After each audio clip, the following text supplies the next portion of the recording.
Showtime magpapaalam na sa GMA7 papalitan ng TikTok Clock.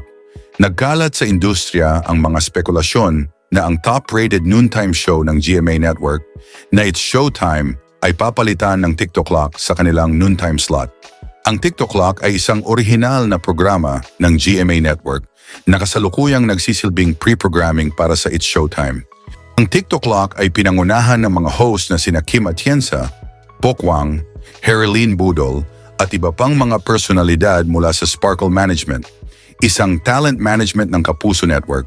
Ayon sa isang ulat ng Pep Panona PH, inaasahan na maglalabas ng pahayag ang GMA Network upang linawin o patunayan ang mga kumakalat na spekulasyon ukol sa pagpapalit ng mga programa. Bilang isang malaking bahagi ng telebisyon sa Pilipinas, malaki ang epekto ng mga ganitong balita sa mga tagapanood at sa industriya. Ang It's Showtime ay naging isang pangunahing programa ng Kapamilya Network at ang anumang pagbabago sa kanilang schedule ay tiyak na magdudulot ng iba't ibang reaksyon mula sa kanilang mga taga-subaybay. Bago ang mga usap-usapan ngayon, nagkaroon na ng mga hinala ukol sa kontrata ng It's Showtime at ng GMA Network. Ayon sa mga kumakalat na balita, posibleng magtapos ang kontrata ng programa sa huling bahagi ng 2024.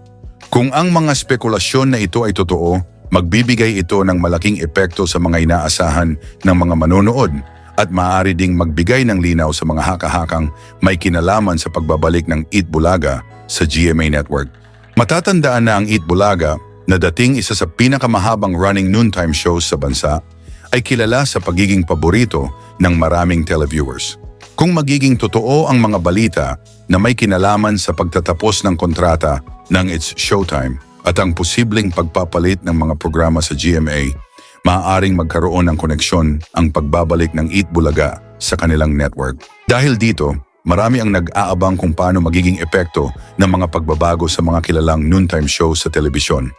Ang mga ganitong pangyayari ay nagiging sanhi ng mga tanong at haka-haka mula sa mga taga-subaybay, kaya't inaasahan ng marami ang opisyal na pahayag mula sa GMA Network upang malinawan ang mga detalye ng sitwasyon.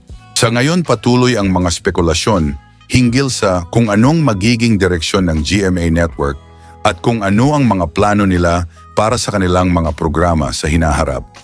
Hindi pa malinaw kung ang TikTok Clock ay magiging permanenteng kapalit ng It's Showtime o kung ito ay isang pansamantalang pagbabago lamang.